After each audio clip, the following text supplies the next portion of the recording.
up, Matrix? Welcome to Was a Matrix. Today we are assisting you with your exam guide for English Paper 2.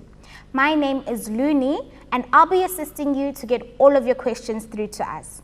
All you need to do is hit us up on our social media pages, search for Was a Matrix, as well as our WhatsApp line. All of the details are on the screen. We do have a fun competition for you guys, so please stay tuned for all of those details later on. Today with me, I've got my sign language interpreter, Keta, as well as our awesome teacher, Gr12. Over to you guys. Good day, everybody. My name is Ms. Gr12. I am an educator in Gauteng province, and I'm proud to be standing here today to deliver a lesson on English First Additional Language Paper 2. Now, you must know that this is actually a literature paper, which means that it covers your set works, the set works that you have studied with your educators. This is what the paper looks like. You must know that you need to always go into your paper, your exam room, knowing what the paper looks like so that you are not stunned when you see it. A lot of learners, like when they come into an exam room, they like to go straight into the questions and respond. So it is quite important for you to know your paper, because unlike all the other papers in English, you cannot answer all the questions. Your questions in paper 2 look like this. You have got 4 sections. Section A covers novels, section B covers the drama, section C are short stories, and section D is your poetry. Please remember, it's very important for you to only respond to the set work you have studied. Do not answer questions on set works or genres you have not done, because unfortunately, the examiners and the markers all of them actually have the responses, that is the memoranda. So when we mark your papers, we assume that you have responded to the question you have studied. So always remember, do not write a genre that your teacher has not treated with you in class. This is what the genres are, how the genres are actually subdivided. Section A has got Cry the Beloved Country, which is your novel, as well as Dr. Jekyll and Mr. Hyde. Please remember, if you have done these 2 novels or one of them, then you are allowed to answer it. You need to realize that your sections are subdivided into 35 marks. This means that paper 2 actually weighs 70 marks. So you cannot answer more than 2 of these questions. You may choose Cry the Beloved Country or My Children, My Africa. In section B, you may choose Macbeth or My Children, My Africa. Remember, you cannot answer both. And then, of course, your short stories. They cover the 8 short stories that you have done in Anthology of Short Stories. They also, when we go into section D, you've got your poetry. You have done the number of poems in your schools. Please remember that you will be asked 17 as well as 18 marks of each of the poems. At the end of your paper, in fact, at the beginning, once you have finished answering your questions, you need to go back to the information and instructions paper where you do what we call a checklist. Check if you have answered the correct questions and you have answered the correct number of questions. Do not find yourself ticking more than 2 genres. It has to be 2 genres. This is how you subdivide your timing when you are writing. Please ensure that you spend 60 minutes on each genre, because your question paper allows you only 2 hours to write. So spend 60 minutes for each genre. We have what we call taxonomy, Bloom's taxonomy. When it comes to examiners, they will ask you questions on 3 levels. The first level is what we call the literal and reorganization questions. These are questions that you cannot at any point fail. Ensure that you get the mark. They normally weigh about 1 mark or 2 marks. So you need to ensure that you know these you must get no matter what, because the answers to these questions are in your paper. So you cannot afford not to win these marks. We have what we also call level 2 questions, inference questions. What does to infer mean? To infer, basically, you will find that the writer has somehow hidden meaning in the extract. So when the examiner asks you questions, you need to deduce, you need to make meaning of what the examiner wants you to do. And then we have the last level, level 3, the evaluation or appreciation questions. These are what we call questions that ask you about your head, or questions that ask you about your heart. You need to know, to tell the marker, do you agree? Is it a fact or opinion? Discuss. These are questions that need your opinion. What do you think? So always remember, your questions are going to come in these levels. Level 3 questions may not necessarily be more than 3. However, they weigh most of the marks in the paper. They go up to 3 marks, which means that they are open-ended questions, and you need to substantiate, give reason why you agree or why you disagree. You cannot just say yes. You need to substantiate your response. In literature, all set works have what we call building blocks of literature. These are setting, narrator, characterization, conflict, plot, figurative language, tone, and theme. In setting, this means that you need to respond to questions about where or when the story takes place.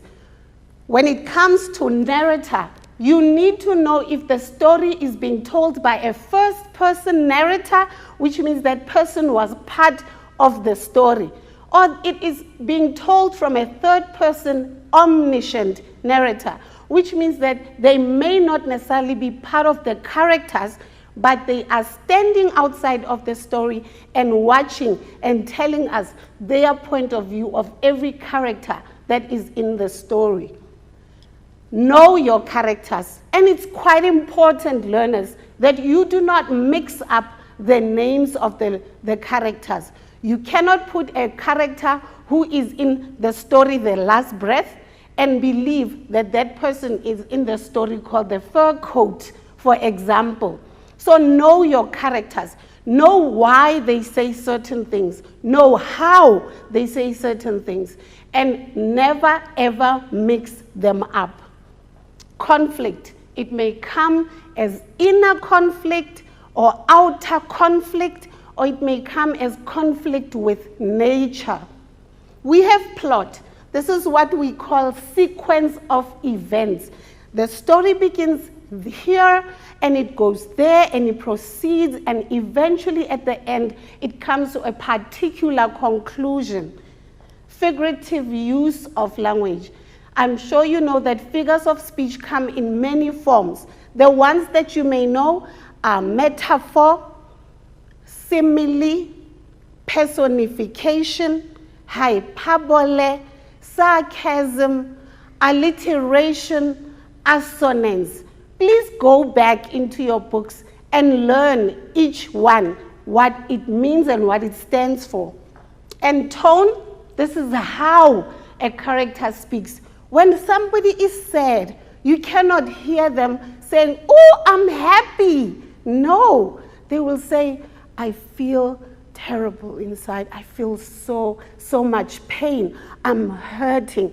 That is what we call tone. It is an emotion a character uses to say certain words. It's not what they do. It's not how they act or behave. It's the emotion, the feeling in which they say the words that come out of their mouth. And the last one is theme. Theme is the message that the story is telling us. So you need to deduce what is the writer trying to teach us with this particular story. How do you manage reading time? Remember, you cannot read a story without going first to the instructions. If you are not going to read the instructions, this is very important. This is where you will lose out. You will lose out on what it is you need to do in literature paper 2. So it is quite important for you to read the instructions. Use the table of contents. Remember, with literature, there will be a table of contents that tells you the different genres that have been covered in the paper. So it's very important for you to read the content so that you can locate your genre. So please ensure that you locate your questions from the beginning. When your invigilator is standing right there and saying you have 10 minutes reading time at 5 to 9 o'clock, this is the chance for you to skim and scan your paper, but then give yourself time to read the instructions. Read the extracts. Those 10 minutes are your chance to actually familiarize yourself with the extract that the examiner has chosen to ask you questions on, and decide which genre to respond to. Remember, this is how you manage time. It's very important that you learn to read, and you think about the extract. Where have I seen it before? I believe that I know where this extract is from. However, your examiner will give you clues to assist you in ensuring that when you finally write, you write right.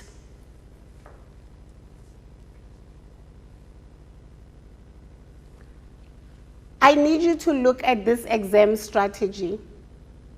Your examiner will give you an extract. They will say this is extract A or this is extract B. And you need to note that they will write, read the following extract and please learn to read an extract twice. You will also be given a clue as to where the extract was taken. At the end of your extract, you will be given extra clues as to the book or the chapter or the act or the scene where this extract took place. Learn to read. It is quite important to help you respond to the questions correctly. So your next level of questions is inference. Remember, inference questions are the ones where you have to deduce or you have to make meaning. And these ones also, just like the literal and reorganization questions, they carry 40% of your mark allocation or mark weighting in whatever it is you've been asked to write about. An example of inference questions are explain, compare. What is the writer's intention? They never ask you if the statement is true or false.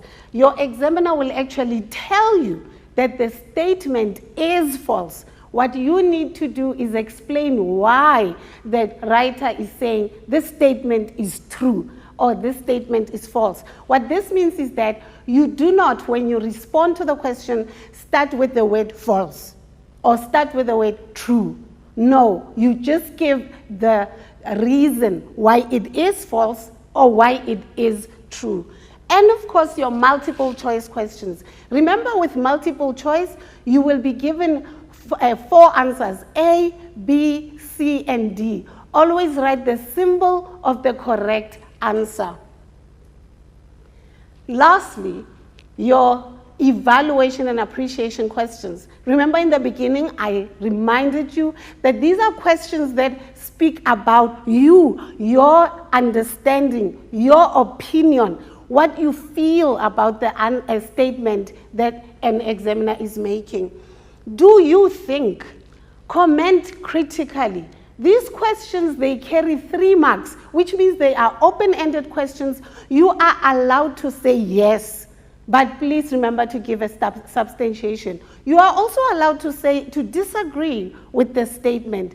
However, remember that when you respond to these questions, you must write a paragraph full of a response, because no marker is going to give you a mark for saying yes only or for saying no only.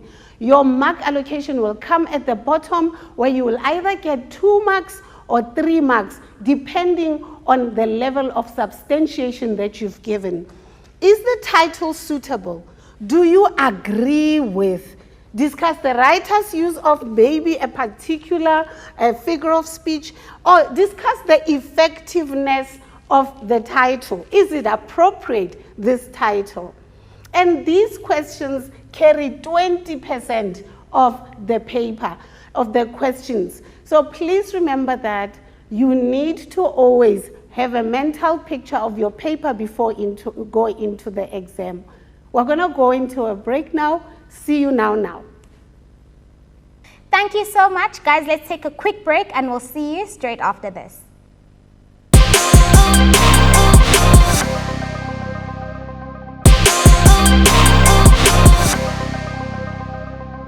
Welcome back from the break, guys. If you've just joined us, we are assisting you with your exam guide to prep for the upcoming exams. Cool news, guys, we've got a great competition for you. If you're constantly running out of data, then this is just for you. Waza Matrix is bringing you the hashtag WazaWinner competition, where 2 lucky matriculants stand a chance to win 2 gigs of data. All you need to do is head on over to our Facebook page to enter the competition. Enough talking from my side, over to you. Welcome back, everybody.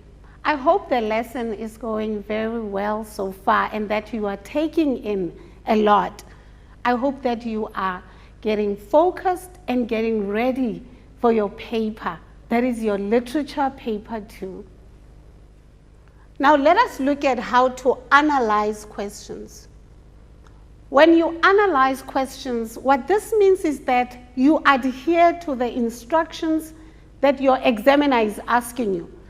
This means that do not say more than you are requested to say. Therefore, when they say state 2 actions, don't give 1, don't give 3. State 2 points, identify 2 items, adhere to the number of words that you are supposed to write. Give 2 reasons, do not give more. You will be wasting your time. So now let us analyze the different questions. Firstly, let's come to character trait. What is a character trait? A character trait is basically who the person is, not what that person does. So it's not about actions, it's about the inner being of that person. So an example would be, what does this extract reveal about Isabel's character? This is a question that you will come across in My Children, My Africa. Do you see that it says reveal about that character? It means who they are inside, not what they are doing. Nothing to do with action. Here are some of your character traits that you may come across. Instead of saying someone is nice, for example, because that is quite vague, you may say they are cheerful, they are charming, they are caring, they are polite, they are respectful, and sweet and thoughtful. Instead of saying she's a mean person, rather say they are greedy or evil or impatient. Instead of saying irresponsible, explain, use correct vocabulary. They are careless or disorganized. They are sad, depressed, desolate, or lonely. If someone is responsible, it means they are studious, they are organized. We have more character traits: assertive, fearful, independent, anxious, unsure, uneasy, courageous, creative, timid, meek, shy, nervous, intelligent, clever, or smart. You need to familiarize yourself with the different ways of explaining someone's character. What this means is you need to learn to use the correct vocabulary. Don't say things like, he feels bad. Say the correct word. He is hurt. He is regretful. He's ashamed. Don't just say bad. Here's another example. What does this character reveal about Mr. M's character? What does this extract reveal about Mr. M's character? I'm sure you know we find Mr. M in My Children's and My Africa. Now, if you say he is educated, don't just stop there. You need to substantiate, which means explain fully in a paragraph form why you say this person is educated, for example. Mr. M is committed. Mr. M is dedicated. Here's an example of an answer you could give. How do we know he is dedicated? It is because he goes to school despite the boycotts. He's unmoved, he's stubborn, he's obstinate. He believes that violence is not the solution to the inequality of education. We go into theme now. A theme, as I have already alluded, it is basically the message of the underlying message or the big idea. It must be timeless, it must be universal. You may have different themes like social injustices, you may have a theme of love, you may have a theme of parenting. So it needs to be something timeless or universal. That, of course, is related to the story itself. A theme, sometimes in your questions, the examiner may give you a theme and they will say you must discuss that theme. Other times, unfortunately, they need to test your knowledge of your genre, so you will be asked to actually give the theme and then discuss that theme. Here's an example of a theme question. Friendship is one of the themes in this play. Discuss how this theme is relevant to Tammy and Isabel. And your answer could be because they're talking about the friendship between Tammy and Isabel. The school debate sets the scene for the budding friendship of Tammy Mbikwana and Isabel Dyson. They develop a meaningful friendship when they exchange information and meet regularly to practice for the literary quiz. Their friendship, however, is subjected to immense strain when Tammy decides to withdraw from the literary quiz. Their friendship withstands the test of time when Tammy jeopardizes his life to come and bid farewell to Isabel, and they part as friends. Remember, I've already stated, you need to give a substantive answer. It must be fully discussed.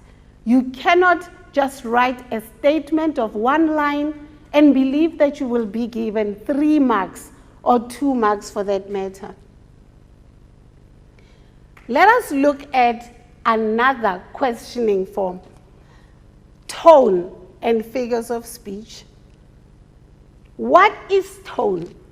Tone is how something is said. So if I say to you, I really love you, you can hear my emotion, my feeling. But if I say, I hate you, you can hear the anger inside of me, the hatred. So when you say something, it is the way you are feeling, the emotion you bring out when you are talking. It's not about what you are doing when you use tone. Tone is a voice. It is not about what you say, but it is about how you say it. It is the attitude that someone has in their voice when they say something. And your tone of voice shows how the speaker feels about something. Here's an example of tone as a question. Refer to lines 10 to 11. What tone would Tammy use in these lines? So you may say something like anger. That is his tone, because he's angry towards Mr. M.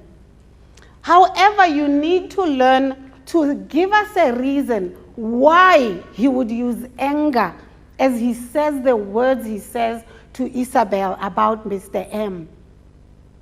You need to substantiate your response and say he's angry because Mr. M makes decisions for him without asking him how he feels. And so he is not happy with Mr. M. Here's an example. A tone that Tammy could use is a bitter tone, or a resentful tone, or a determined or a convicted tone.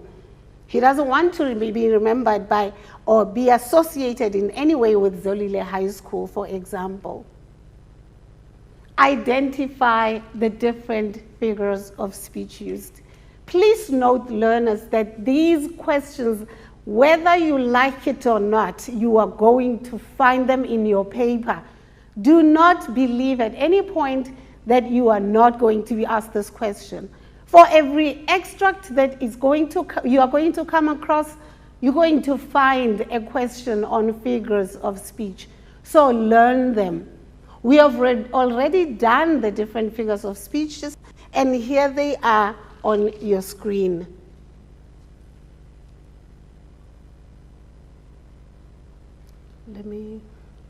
Okay. Let's explain simile. Simile and metaphor are what we call the comparing figures of speech. When you compare one thing to another, you either use simile or you use metaphor. Personification. It is when you give an item that doesn't have human features, you give it human qualities. For example, the moon smiled back at me. We all know that a moon is a rock, it doesn't have a face. So you give it human qualities and say, the moon smiled back at me. Or you can say something like, the sound moved or shook the room. We all know that sound doesn't have human qualities, so it can't come and take you and shake you around. Hyperbole. This is when a writer exaggerates the information that is given. Euphemism. It is when you say something in a much lighter tone than you actually intend to mean. Onomatopoeia. This is when you write a word in the sound it makes. Let's say, for example, buzz. We all know that when you hear a bee fly across, it makes the buzzing sound. So we write the word as buzz. Vroom. You hear that sound. That's what we call onomatopoeia. Alliteration is repetition of consonant sounds. So if I say Betty bakes the best buns, I'm repeating the letter B, B, B, B. That's alliteration. Assonance is when you repeat a vowel sound. For example, school is cool. We're repeating the vowel O.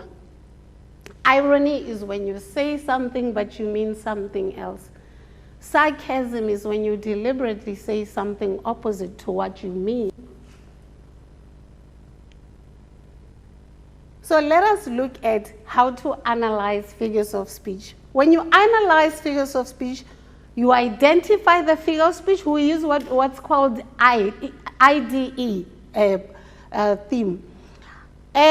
You identify the figures of speech. You describe two things or something. You explain. This is what we mean when we say IDE. Identify, describe, and explain. This is the method you use. So here is irony. I've already explained that when you are ironic, it means that you say something but the opposite of it applies. So here's an example. Discuss the irony in Tammy's words in these sentences. Of course, you need to refer to the line that the examiner will have directed you to. An answer would be, it is ironic that as a primary school learner, Tammy used to love school. But when he's grown up, he starts to despise it and doesn't want to be part of the education system, which was called Bantu education. He feels disillusioned and disenchanted. Let's look at different problematic problems. In your paper, learners, there are always those questions that you feel are very problematic. And I need, when we come to you after the break, I need you to learn how to fight this, how to beat these problematic questions. So I will be giving you a skill on how to basically try and answer them. We're going to go into an ad break now. See you just now. Thank you so much, Giselbaga. Guys, we are going to take a quick break, but don't go anywhere. Don't forget to send us your questions and your comments on our social media pages as well as on WhatsApp. We'll see you straight after this.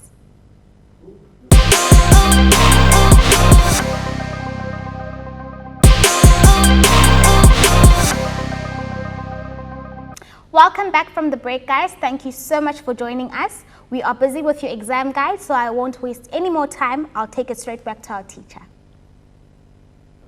Welcome back again, learners. Now, before we went into an ad break, I remember I told you that there will be some problematic questions in your paper. Let's look at this word problematic. The root word is problem. This means that obviously you may find it quite difficult sometimes to respond to these questions, but never at any point should you tell yourself that you cannot answer them. I'm going to show you just a few of these questions.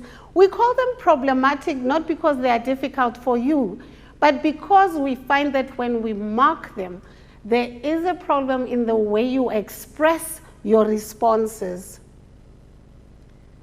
Here's the first one, stage directions. You will only find a question on stage direction in section B. That is your drama question, whether be it Macbeth or be it My Children, My Africa.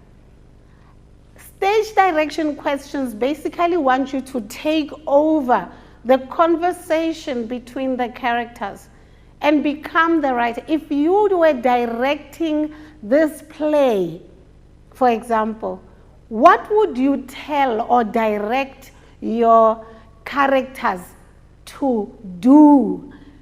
Now remember, you are not being asked what you would make them say because they are already speaking the words. So when you come to stage directions and you ask, what would you tell your character to do? This means that body language. How would you want them to say these words? The emotion that they will be saying them will direct you in deciding what they would do. This is where you use the clue of tone in responding to a stage direction question. Here is an example.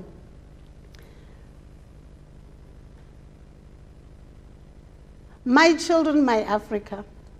If you were the director of My Children, My Africa, what would you tell Tammy to do? To do. This word here is very important. I'm sure you can see it doesn't say to say. It says to do, which means body movement, body language, while saying the words. Here's an example response. He should shake his head. Do you see that's doing? You are not giving them words. You are making them move. He should wave his hands. He should bang the table. So it is about body language. What should he do when he says, I hate him? That is Mr. M. Don't tell me about Mr. M. I don't want anything to do with him. Obviously, Tammy would either bang the table or point to show how he doesn't like this teacher.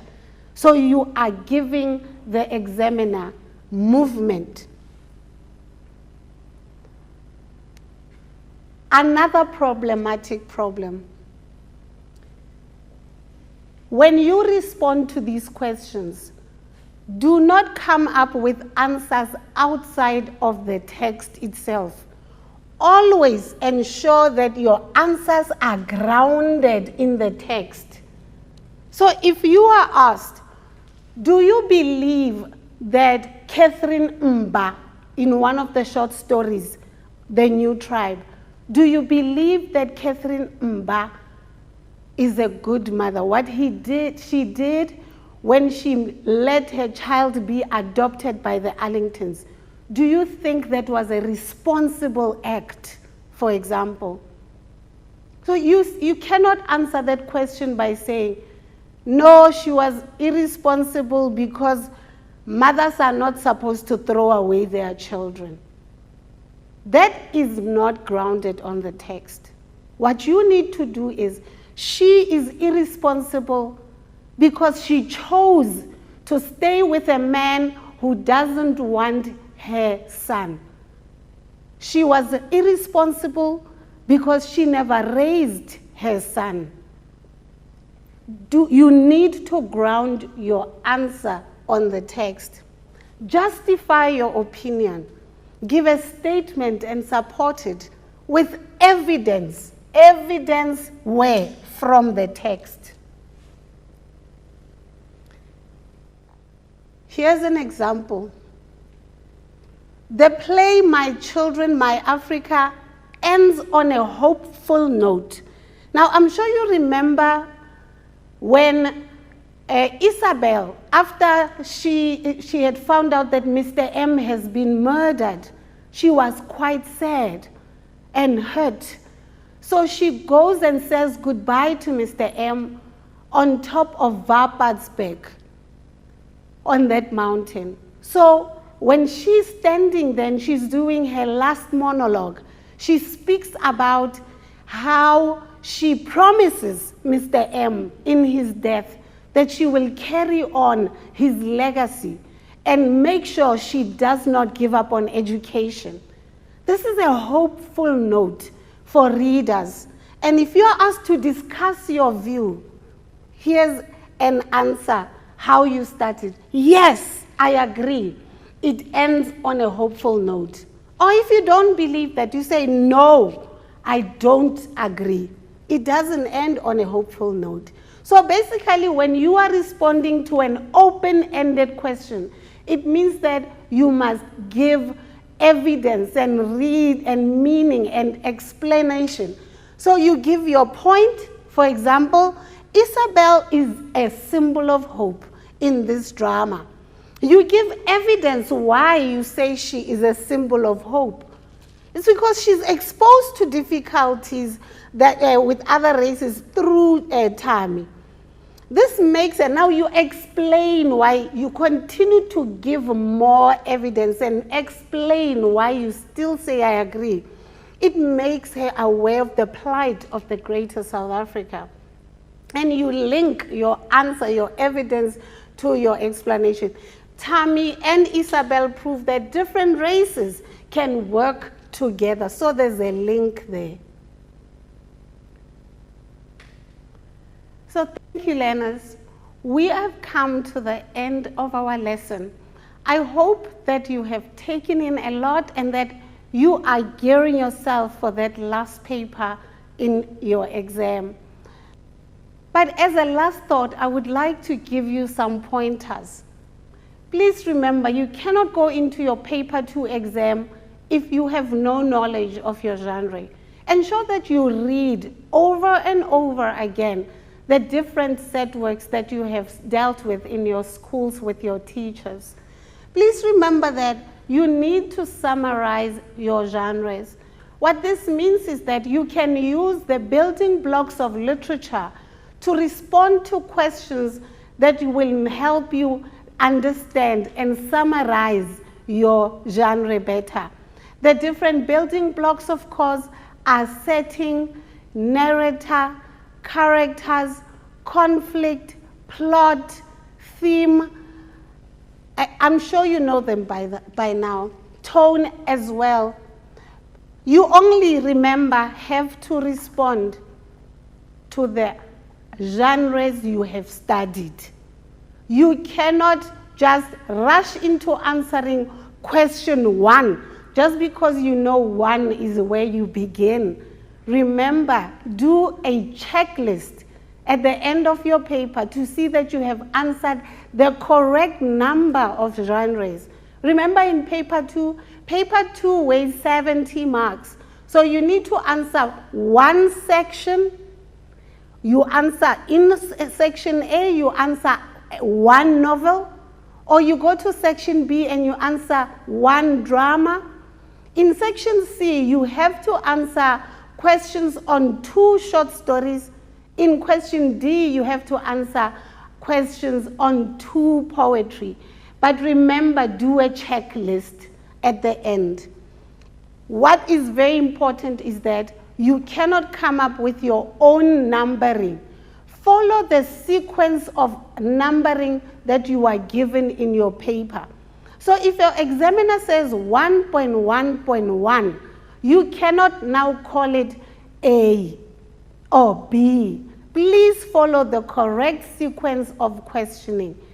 And remember, most importantly, learners, there are 3 levels in questioning. You've got level 1, literal and reorganization questions, level 2, inference questions, level 3, evaluation and appreciation questions. Know your paper, and good luck. Thank you so much for an awesome lesson, and Matrix, thank you for joining us. A big congratulations to all of our competition winners who will be announced on Facebook straight after the show. Don't forget to check out our schedule on www.wasamatrix.co.za to check when your next subject is playing. Well then, from me, Luni, Gesal Baka, and Keta, it's thank you and goodbye.